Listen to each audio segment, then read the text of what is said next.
Good morning. Good morning. Good morning. And welcome once again to our online virtual Unity community. As we breathe into this now moment, join me in affirming our spiritual oneness with one another and with all beings around the world. Recognizing the divisions of nation, race, religion, culture, sexual orientation, gender, political party, or even our physical location are all illusions to ultimately be dissolved through our shared spiritual walk.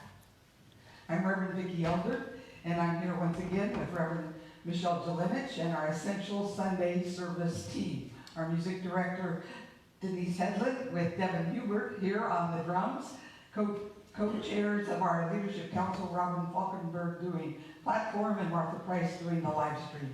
And our council member, Larry Sanks, along with Keith Larson, helping with the soundboard and logistics. As is our practice, we begin by affirming our Unity of Monterey Bay sacred purpose as an inclusive spiritual community committed to co-creating an environmentally sustainable, spiritually fulfilling, socially just, and compassionate human presence on the planet. In celebrating our oneness, we honor the God of each of our understanding and affirm the innate good and divine essence within each and every individual. Will you please join me in our statement of faith? There is only one presence and one power in the universe, God the good, expressing as infinite God beyond us, infinite God beside us, inner God leading us, divine love in action. And now let's reach a little deeper and set an intention to open our hearts and minds even more in this transformative and challenging time of pandemic and social justice reform. Breathing into this present moment, I share this prayer by Jan Richardson. Blessing that undoes us. On the day you are wearing your certainty like a cloak, and your sureness goes before you like a shield or a sword, may the sound of God's name spill from your lips as you never heard it before. May your knowing be undone. May mystery confound your understanding. May the divine rain down in strange syllables, yet with an ancient familiarity, a knowing born in the blood, the ear, the tongue, bringing the clarity that comes not in stone or in steel, but in fire and in flame. May there come one searing word, enough to bear you to the bone, enough to set your heart ablaze, enough to make you whole again. And so it is. And now will you join me in our spring quarter affirmation, repeating after me, my heart knows well-being. My heart knows well-being. No matter the circumstances. No matter the circumstances. Releasing all fear, I rise. Releasing all fear, I rise. Thank you, God. As for our announcements, we again refer you to the weekly shout-out, which you can receive by sending a request through our website if you're not already getting it. That's unityofmontereybay.org. And one final reminder of the reading circle that will begin on Zoom this coming Wednesday night, July 1st, using the book, How to Be an Anti-Racist by Dr. Ibram Kendi. Please check this shout out for pre-registration information, or again, you can go to the website. And now we want to bless our children. We remember those kids running up here to the front of the church, and I'm anxious to have that experience again where we see their bright lights. But we hold them in our hearts as well as all the children that are close to us in our own lives and all the children around the world. As we open ourselves to their light, their joy, and their wonder, and join in our heartfelt blessing. We love you, we bless you, we appreciate you just the way you are.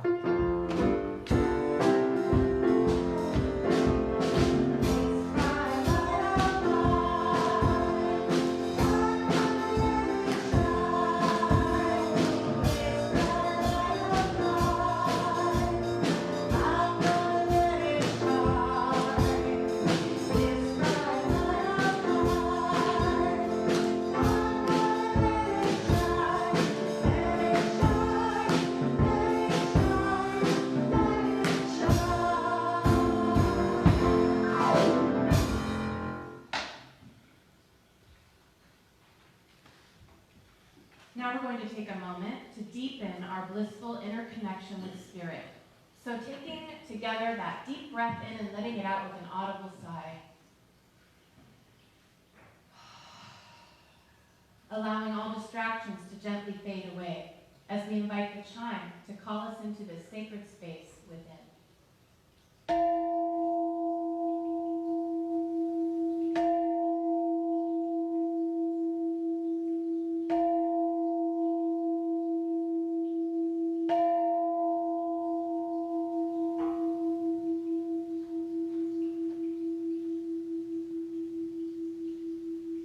We ring the chime 4 times to call in the 4 directions and to remind us of our interconnection with all of creation and with the sacred circle of life. As we feel it resonate through our very beings, we follow its call into this now present moment within. Continuing to focus on our breath, with each inhale, we open our hearts and minds. We envision our breath reaching every cell of our being. And with each exhale, we see all barriers and obstacles dissolving into the divine flow. And as we inhale again, we expand the spaciousness within us. We move beyond the limitations and boundaries of our bodies. And as we exhale, we ground ourselves deep within Mother Earth and into our oneness with the universe. Finally, we breathe our awareness into the highest expression of love, light, joy, and peace we can imagine, as we experience a transforming wave of gratitude, and with a fullness of heart, we say yes to it all. Embracing, claiming, and knowing the divine Christ Spirit, expressing in, through, and as us. And with a final exhale, we say, thank you, God. So now, fully centered and transformed by the power of Spirit, we enter into our lesson and meditation time with today's daily work. And the word is will. I invite you to allow my words to be your words. Spiritual understanding guides my will. Each day I use my will to make decisions, big and small, that affect the quality and direction of my life. Through the use of my human will, I may make choices out of fear or a sense of lack, or I may be driven by my desire for convenience, comfort, or the pleasure of the moment. The use of my spiritual will, however, directs my choices towards a greater awareness of my divine nature. As I grow spiritually, I use my will to shine my Christ light even more brightly. I grow in willingness to co-create with God as I release my willfulness to do everything on my own. As I live more intentionally from my divinity, the light of spiritual understanding dawns within me and directs my will. And from the scriptures, I hereby command you, be strong and courageous. Do not be frightened or dismayed, for the Lord your God is with you wherever you go. Joshua 1:9.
Spiritual surrender. From Hinduism, abandon all supports and look to me for protection. I shall purify you from the sins of the past. Do not grieve. In Bhagavad Gita, 1866. From Islam, whosoever submits his will to God while doing good, his wage is with his Lord, and no fear shall be upon them, neither shall they suffer. From the Quran, 2:112. From Judaism, make God's will as your will, so that he may make your will as his will.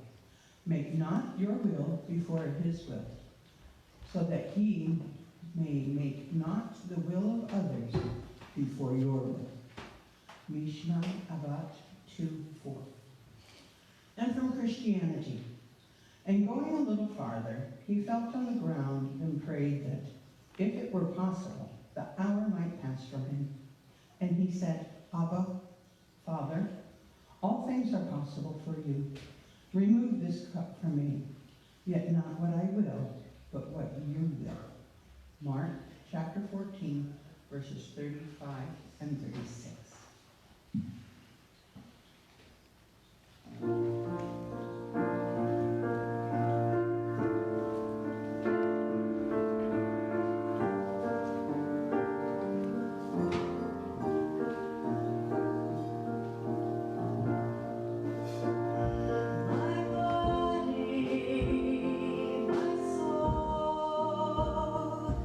Are part of a perfect whole.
Just want to acknowledge our awesome Denise Hedlund, always picking the perfect music to accompany the message. And thanks to Devin also for being here today to help us out. So there's a story about a man who is walking along a cliff when he suddenly loses his balance and falls off the cliff. As he's falling, he's able to grab onto a branch, right? So he's hanging onto this branch, he's holding on for his dear life, and he begins to call for help. Is there anybody up there who can help me? Doesn't hear anything. Is there anybody up there who can help me? So suddenly he hears the voice of God, and God says, I'm here. Let me help you. Do you trust me? And the man says, yes, of course. And God says, then let go of the branch. And the man says, is there anybody else up there? And this is a funny story because often we pray for God's guidance, but sometimes we don't like the answer that we receive from Spirit, or we don't trust it, right? Sometimes we want that divine guidance, but we can't receive it because we haven't yet surrendered. Many or most of the faith traditions have concepts or teachings about surrender, spiritual surrender. And many teach that surrendering to God is part of the path to freedom and happiness. But what is spiritual surrender? So when we hear the word surrender, a lot of times we have negative connotations that come up with it, right? We think maybe that it means giving up, or it means resigning ourselves, giving away our power, or maybe even we think of it as submission to an outside authority. And so those negative connotations might make us not want to surrender, right? But as we're going to talk about today, surrender isn't about giving up. It's about letting go and letting God. The religious scholar and mystic Andrew Harvey said, surrender is deeply misunderstood as an act of weakness. Surrender is the bravest and most lucid thing a human ever does. And that's why it's so precious to the divine. So today we're going to talk about what spiritual surrender is. What exactly are we surrendering? Who or what are we surrendering to? And then we'll talk a little bit about how spiritual surrender can help us to find relief from that stress and strain and struggle of life, and help us to experience more peace and to achieve true spiritual freedom. So let's start with what spiritual surrender is and what it isn't. I found a definition that I thought was really great of surrender. Giving up what we think should be happening for what is actually happening. Okay? Giving up what we think should be happening for what is actually happening. Another way of describing it is to release resistance, to release our resistance, stepping out of the struggle, loosening our grip of control over circumstances. Okay, again, what it isn't resignation, it isn't giving up, it isn't submissiveness to an outside authority, it isn't passivity, and it certainly is not accepting abuse or abusive situations. The Hindus have a practice of surrender called Sharanagati. And it comes from two root words, Shara meaning shelter, and Agat meaning one who has come to be sheltered. And so Sharanagati means one who takes refuge only in the shelter of God, relying on no one else but God.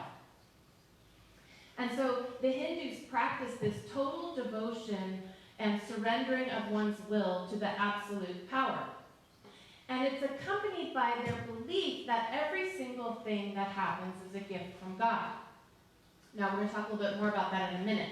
I'm talking big view, right? It may not always feel like something is a gift at the time. Am I right?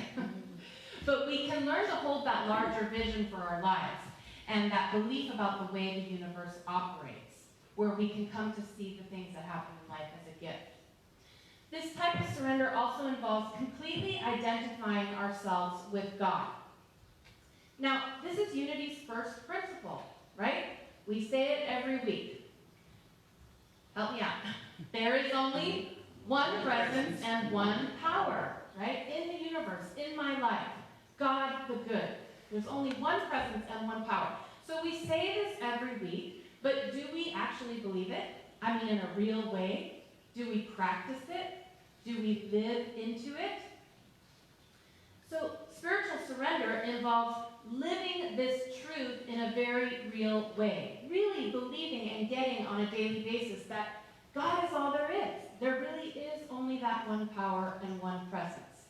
And because we know that to be true, we take shelter only in God, relying on no one else but God. What are we surrendering? When we say surrender, what are we talking about? Well, there's a lot of things that we need to surrender. We need to surrender our need to control circumstances and outcomes and all the minutiae of our lives, right? We also have to sometimes surrender the need to know. We want to know what's going to happen. We want to know how things are going to play out. That's one of the things that can be very helpful for us to learn to surrender. Surrendering the need to understand and analyze things. Who has that? I do. Got to analyze everything. We need to surrender our attachment to the outcome of circumstances. And then we have to surrender the details, such as the time frame in which we want something to happen, right? And the way or the process by which we think it ought to happen. So surrendering those details. Basically, we need to surrender our ego. The ego is the one that wants to have the control and wants to know how things are going to turn out and what it's going to look like and have that certainty. So we're surrendering that ego need for things to be a certain way. And we're surrendering our self-will as well. And we're going to talk a little bit more about that in a minute. Who or what are we surrendering to? You know, we have that saying, you hear a lot, let go and let God. But what does that mean? Well, one possible way to understand it is that surrendering is to release something from the small m mind and release it to the big M mind. Okay, this is classic Fillmore metaphysics. So small m, lowercase m mind, is the human mind, the ego, the individual personality. Big M mind is divine mind, the infinite intelligence of the universe, or God for short. Right? And so the reason, why do we want to surrender? Because I cannot, from the level of my human self, solve the problems of my life.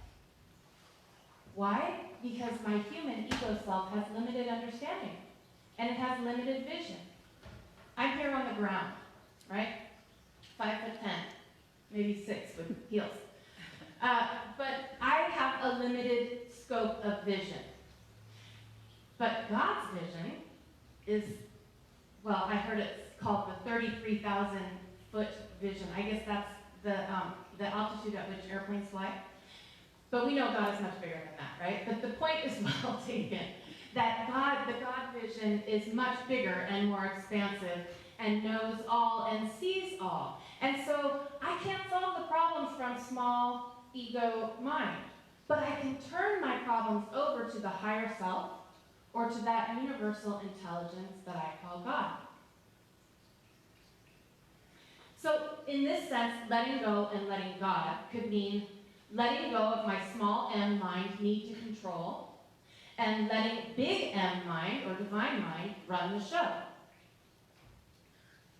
The thing is that when I surrender control from the level of my human self, I allow my spiritual self to step in and guide my life. When I surrender the problems in my life, that which I cannot seem to fix no matter how hard I try, that which I cannot understand no matter how much I analyze it, when I surrender, I let go, right? I loosen my grip on that issue, whatever it is. And in that way, I can allow God, that infinite intelligence that knows all and sees all, to begin to work in me, through me, and as me. Now, this is sort of a spiritual paradox. And we find a lot of these on our spiritual journey, right? Lots of spiritual paradoxes. So the paradox is that when I relinquish control from the level of my human self, I gain control or mastery from the level of the spiritual self, right? So it can feel like relinquishing control when we surrender, but it's actually gaining a higher level of mastery because now we're coming from a higher consciousness. There's a line from the Course in Miracles that kind of encapsulates this, where it says, "In my defenselessness, my safety lies." There's that paradox. Vicki always says that when we encounter a seeming paradox, it's because we're being asked to go up a level. We're being asked to rise higher to a higher understanding. Okay, why should I trust God? Well, this can be challenging for Unity folks because we don't have a typical God, external entity God understanding. And so it can feel uncomfortable to talk about surrendering because it might feel like we're submitting to an outside authority. And this can trigger that embedded theology, right? Those old beliefs about God. But the thing is that spiritual surrender is very different from traditional surrender. So traditional surrender, like in a war or something, usually means to submit or surrender to an authority that may or may not have our best interests at heart, right? And of course, in war, the enemy does not have our best interests at heart. And so it feels like giving up our power to a questionable authority. Why would I want to do that? But spiritual surrender is giving up ego control in favor of a higher consciousness. If that doesn't feel comfortable to you, I always invite people, replace the word God with something else that works better for you. There's a whole bunch of words you can use for God. Let's rattle some of them off. Universe, the universe, creator, divine mind, great spirit, the source, the I am, the higher self, the absolute, the all in all, the ground of being. I could probably go on for a long time. You can even think of it as surrendering to love, if that works better for you. Or even surrendering to your own heart. The thing is, that doesn't care what you call it. It doesn't care. And the effect of spiritual surrender is the same. So how do I know that God's will or plan is better than mine? Well, one reason is that it goes back to our basic belief about the spiritual principles that operate in the universe. It goes back to our belief in the benevolence of the universe, that bias for good that we affirm every week when we say there's only one presence and one power, God the good. We believe the universe is somehow biased for good. And so it's a belief that that is the design of life. You remember the Eye of the Storm? I did a series on it about maybe a year ago. So this wonderful book, and it has a radical, what am I trying to say? A radical thing that it's trying to tell us, that no one and nothing is against you. Okay? Not only that, it goes even farther. It does tell us that everything that happens is actually for you. If you're not versed in this, check out that book, but be prepared to have shift happen. Shift happen. But basically, in a nutshell, it means that the challenging and painful and frustrating and conflictual events of our life are in fact designed by the universe just for you. Okay, again, caveat, I'm talking about big picture. Because this is not to say that things that happen in life aren't tragic, aren't devastating, aren't sad, aren't challenging. Those things are true. But it's holding a bigger vision that we know ultimately the design of this place, this universe, is for us rather than against us. So the way that works is that when something is coming up that is challenging us, or giving us a really hard time, the belief is that it's actually pointing us to where we need to work spiritually. It's calling us to more spiritual growth. It's leading us to our higher good. And so when something like that is happening, it can help to hold on to that belief that all things ultimately, maybe not in the, what we're seeing happening right in front of us, but ultimately all things are working together for good. And we can surrender and let go because we trust that the universe's plan is for our highest good. Now, we may not understand how that is going to work or how it works or what it's going to look like, but we can learn and we can choose to trust that life is not against us but for us, and that each event is somehow, by means of the great mystery that we don't totally understand, somehow cosmically designed to lead us to our soul's highest healing and highest growth. Okay, let's talk a little bit about that idea of will. God's will versus my will.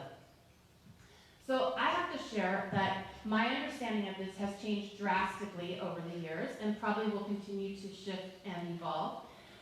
I first encountered this idea when I came into AA as a young woman and learned the Serenity Prayer. And at the end of the Serenity Prayer, which is said at pretty much every 12-step meeting I've ever attended, the last line is, "Thy will, not mine, be done." Well, I don't know about any of your experience, but that rubbed me. It bugged me, right? And it was because I believed that God's will was somehow different from my will, and that I had to submit my own will to God's will. And I didn't want to do that. I felt like it was a sacrifice because, frankly, I didn't think God's plan was going to be as fun as mine. It's like, why do I want to do Michelle's will? Fun. God's will. I didn't want to do that. And so I struggled with that. And I've heard that a lot. I struggled with that conflict between what I perceived as my will and God's will until a brilliant sponsor that I had suggested to me that I change the way of saying that line. Instead of saying, "Thy will, not mine, be done," she suggested that I say, "Thy will and mine be one." Thy will and mine be one. I'm seeing shifts happening as we speak. The lights are going on. And so this really began to shift my understanding. And so during this particular phase of my spiritual understanding, I began to seek to align my will with God's will so that they weren't two separate things. And this is still a large part of my understanding of divine will, but now it goes far beyond that because now I know and I believe that God's will is not in the details. For example, it's not God's will that the Giants win.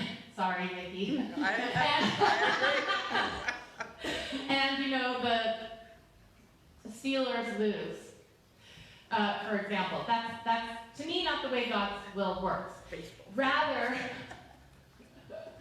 God's will is always, always, always, always for my highest good, despite my inability to perceive it or to understand it. And so that thy will and mine be one, that means that I have to want my highest good also. That's where the work is. God, or the universe, divine mind, that infinite intelligence, always wants my highest good, your highest good, the planet's highest good, everyone's highest good. But can I align my will with that? Can I also want only my own highest good too?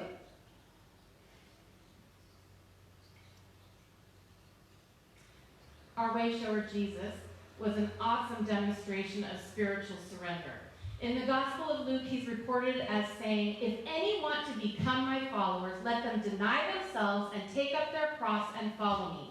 For those who want to save their life will lose it, and those who lose their life for my sake will save it." This is one of Jesus' paradoxes, these seemingly contradictory and counterintuitive statements, which at first glance, they're like head scratcher, right? But as we work with them, we start to see the brilliance of these statements that he made. And as we ponder this one more deeply, we see that it's about surrender. So remember, Jesus was always trying to shake up our thinking. He was trying to take what we think we know and turn it on its head. Why? To open us up to a greater truth. Jesus was asking us to level up, right? And so here we see that paradox again, that when we relinquish our control, we gain mastery.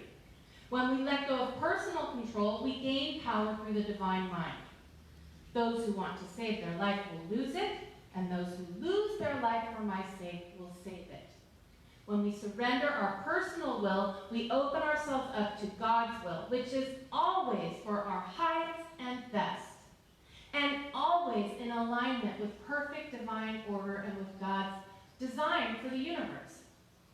And so Jesus modeled this surrender so totally that even in the night before he was crucified, as he was praying in the Garden of Gethsemane, as we heard in the scripture reading earlier, he's reported as having prayed like this: "My Father, if it be possible, let this cup pass from me. Nevertheless, not as I will, but as you will." And so even with his horrific death imminent, which he may or may not have known in some way was coming, Jesus surrendered his will to God's will. Why? Because he had that thy will and my will be one. He was so aligned, and he understood that God's will is always for his highest good, and he had his will aligned with that. So things are happening right now in our world, right? So many things are happening. Our heads are spinning. I woke up this morning, I swear I had no idea what day it was. I was like, wow, was my sermon good? Is it Monday? So much is happening. We know that we must act in some way. We feel this responsibility for change, and we feel that need for transformation lies with us, but we don't know what to do, right? We can use this concept of spiritual surrender to help guide us to act in the most effective way possible. By relinquishing our need to understand and control and figure out at the human level, we can allow God to work in, through, and as us. When we let go and let God, when we stop trying to figure it out, we open ourselves up to the infinite possibilities of divine mind. Our human understanding will always be limited, but that God perspective will always be unlimited. And we can trust and let go and ask to be guided to our highest good. And we know that the guidance we receive will be far superior to anything we could come up with from the level of our human mind or our human self. So how do we do this? It begins in our prayer and meditation time. During that time spent in communion with God, we can practice letting go, practice surrendering, practice loosening our grip, that tight grip we always have on the need to understand, control, and figure things out on our own. We don't have to live that way anymore. In our prayer time, we can ask God to guide us, and then we can practice putting our trust in the guidance that we receive. And ultimately, in unity, the proof is in the pudding. Don't do it because I'm suggesting it. Do it because you have tried it and it works. And I wouldn't be up here sharing this if I hadn't tried it over and over and over in my own life and seen it work. Seen it work miracles in my life. So the man hanging from the branch over the cliff, there's an alternate ending to this story. And this alternate ending is that there was actually a ledge underneath him the whole time. He only needed to trust God and let go. If I surrender, will things always turn out the way I want or the way I think they should? Nope. Probably not. But when I'm hanging over the edge of that cliff and I'm holding on and I let go, can I trust that I always will land safely in the arms of Spirit? Absolutely yes. Blessings.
haven't already done so, I invite you now to just get comfortable wherever you are sitting, and if it's comfortable, close your eyes. Begin to bring your awareness to your breath.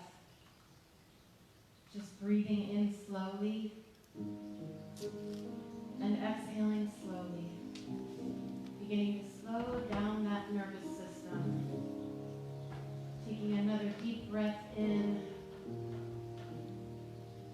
Releasing and letting go, experiencing that release with every exhale. Again, breathing in deeply. And as you prepare to exhale, get ready to let it all go.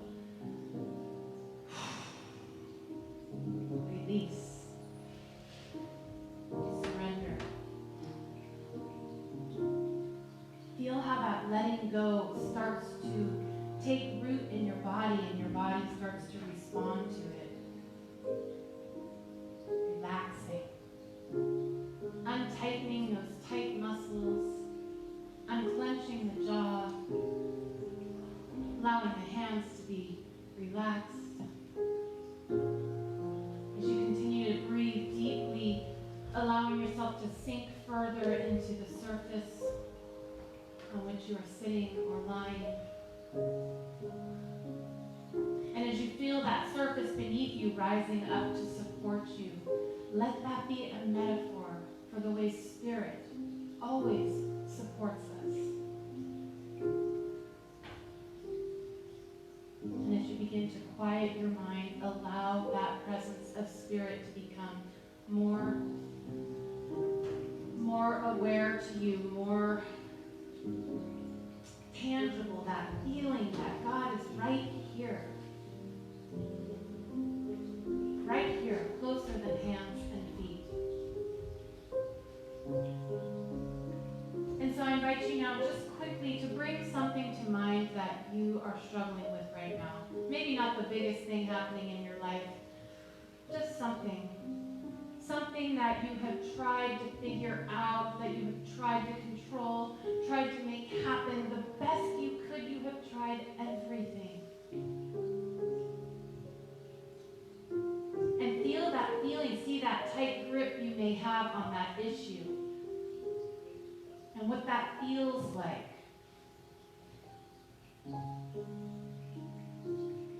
And now I invite you to envision whatever God looks like for you in this moment. It might be a shining light. It might be the image of Jesus. It might be a vision of nature. And now I want you to imagine taking that thing that you are holding so tightly in your hands and handing it over to the God of your understanding. God is showing up for you right now.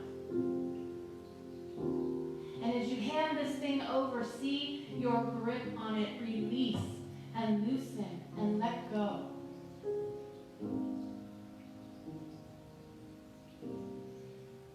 I release this thing. I let it go. I stop struggling, resisting, straining, trying to figure out.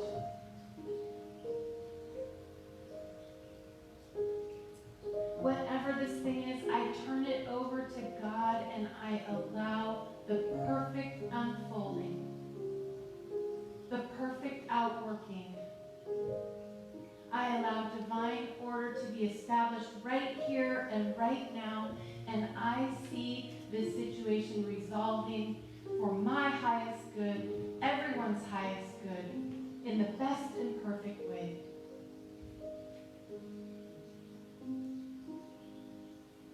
Releasing and letting go, I allow life to flow through me.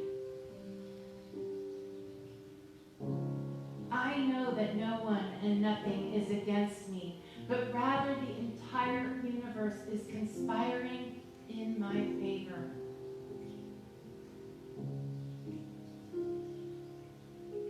I trust the perfect outworking of Spirit.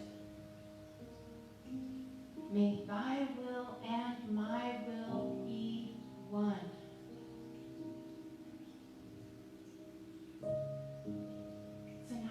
you to just relish in that relief and that release and that letting go. As you allow God to do God's perfect work in you and through you, as you rest for a few moments in the silence.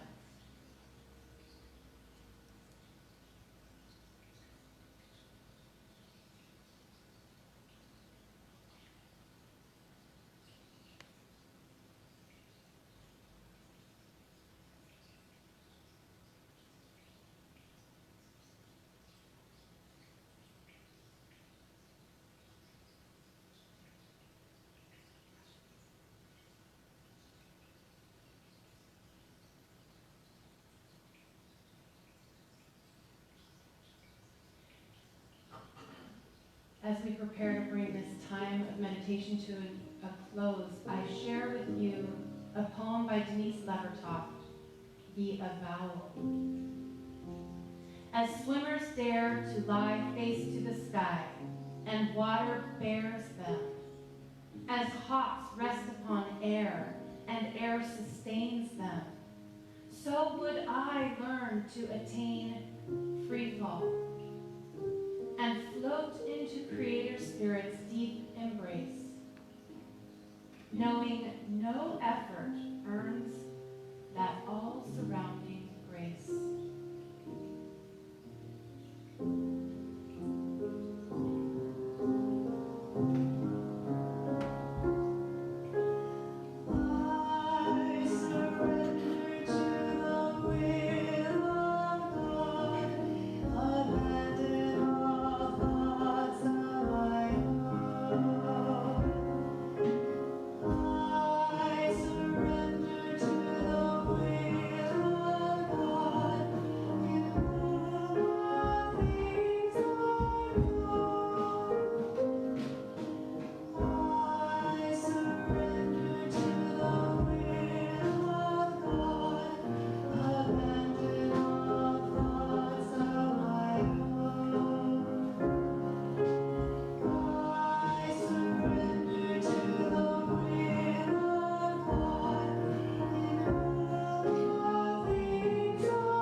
And so now we just bring our awareness back to this time, but we do so with our hearts filled with gratitude. Gratitude for this time spent in sacred communion with one another, with our higher selves, and with our God. And grateful for this spiritual community which supports us and meets us wherever we are. And for these truths, we allow these truths to be integrated completely in us now. And we say, so it is, and thank you, God. Thank you, God.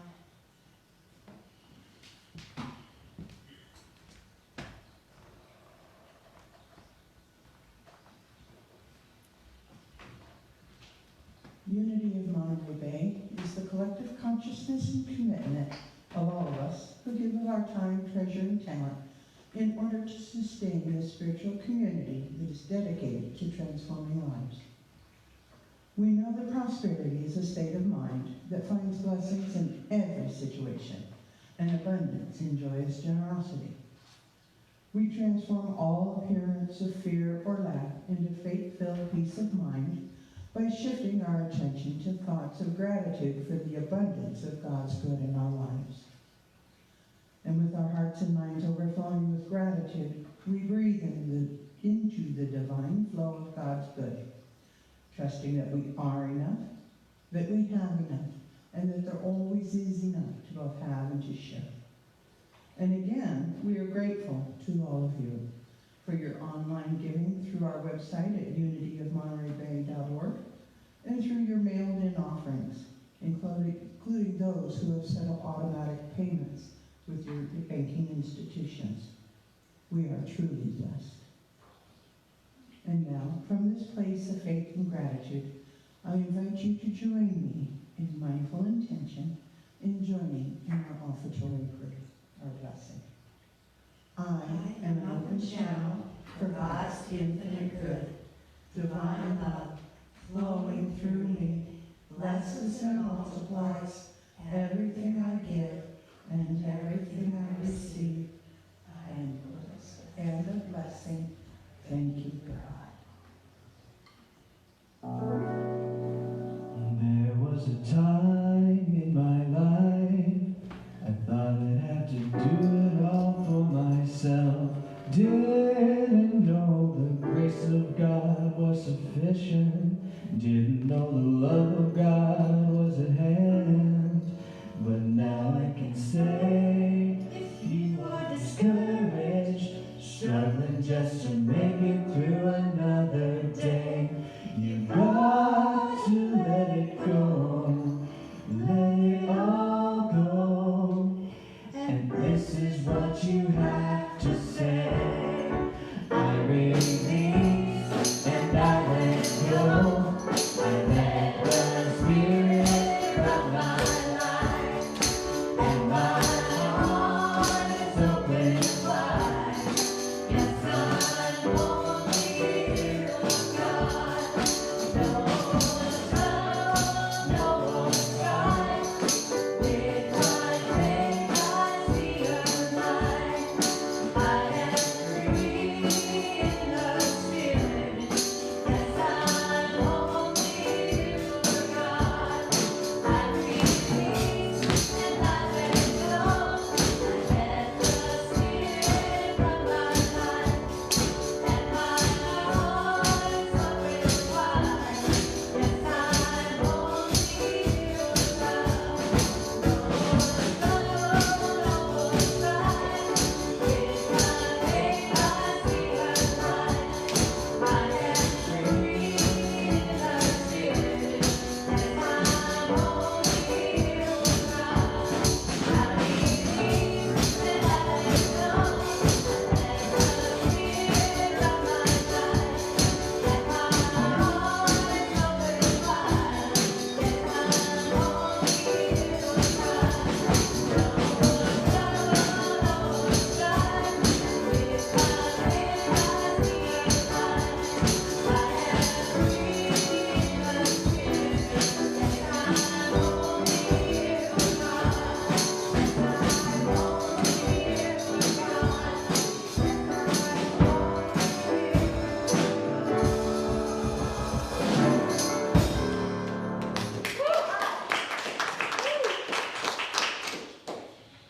One of my favorite songs. I love that. Can't sit down for that song. Gotta get up and move.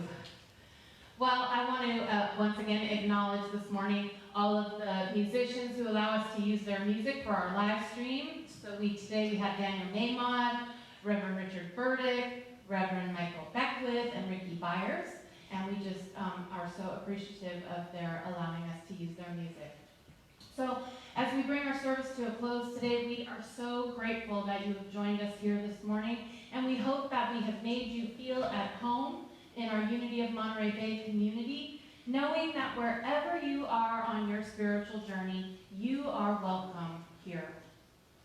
Our unityofmontereyBay.org website has a prayer request link, and our chaplains are continuing to hold the High Watch, meeting weekly to pray over those prayer requests. And we are also available to respond to you via email or message, however you would like us to get back to you. Vicki and myself are available by email, and Silent Unity is always available 24 hours a day. So keep yourself prayed up. Once again, we will be having our after-service Zoom coffee and fellowship hour beginning at 11:15, and your link for that is in your weekly shout-out. And I think that's it. We're ready to wrap it up. So if you would just virtually, in your mind, join us in the circle that we form at the end of every service for our prayer for protection and our peace song. And so, holding all those places around the world that are in need of prayer today.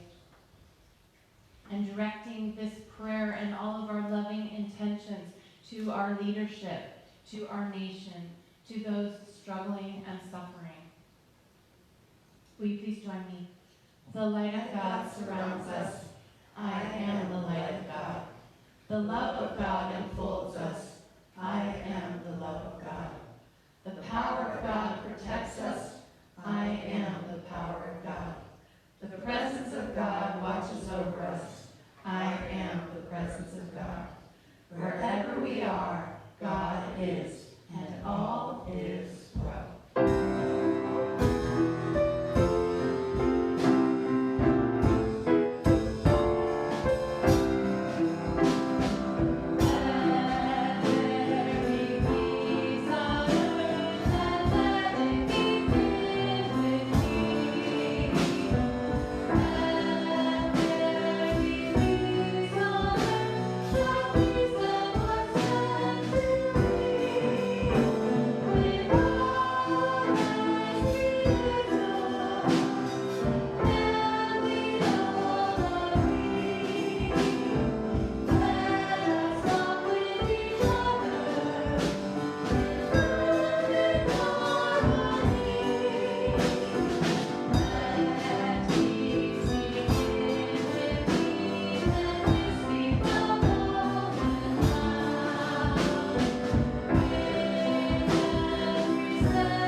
So once again, thank you for joining us today. Have an awesome day and a beautiful week.